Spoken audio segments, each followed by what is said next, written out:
تو کمپنیوں کے جو شیئرز ہیں ان کی بھی دو قسمیں ہیں۔ ایک قسم وہ ہے کہ آدمی نے شیئرز خریدے ہیں اور ان کو اپنی تجارت کی غرض سے اس نے خریدا ہے، تو جو چیز تجارت کی غرض سے خریدی گئی ہو تو وہ سامان تجارت، مال تجارت سمجھا جائے گا۔ تو اگر وہ نصاب کو پہنچتے ہوں یا ان کے ساتھ دوسری چیزیں مل کر نصاب کو پہنچتی ہوں تو ان پر تو زکوٰۃ ہوگی۔ لیکن اگر کسی آدمی نے صرف شیئرز اس لیے خریدے ہیں کہ سیونگ ہو جائے، اس کا مقصد اس کو انویسٹ کرنا نہیں، اس سے نفع کمانا نہیں ہے، تو پھر ان پر زکوٰۃ نہیں ہوگی۔ اور اسی طرح ایک تیسرا مسئلہ وہ یہ سمجھ لیں کہ اگر کسی آدمی نے کوئی پلاٹ یا مکان خریدا ہے اور اس کا مقصد یہ ہے کہ اس کو میں فروخت کر کے نفع حاصل کروں گا، تو وہ تو زکوٰۃ کے اندر شمار ہوگا اور وہ سامان تجارت سمجھا جائے گا۔ لیکن اگر کسی آدمی نے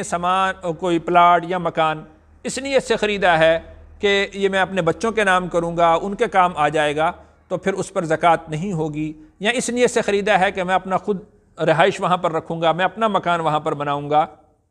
تو اس پر بھی زکوٰۃ نہیں ہوگی۔ اسی طرح اپنی کسی ضرورت کے لیے کسی نے پلاٹ لے کر رکھا ہو، مثال کے طور پر آج پیسہ ہے میرے پاس، میں پلاٹ لے لیتا ہوں کہ کل کو جب بچے بڑے ہوں گے اور ان کی شادی کا معاملہ ہوگا تو اس وقت نہ جانے کیسے حال ہوں، کیسے احوال ہوں، تو اس لیے اس نے رکھ دیا اور پھر اس وقت اس کو فروخت کرے گا اور پھر اس سے نفع حاصل ہو جائے یا نہ ہو تو اس پر بھی زکوٰۃ نہیں ہوتی۔ تو یوں سمجھ لیجئے کہ وہ پلاٹ اور وہ مکان جو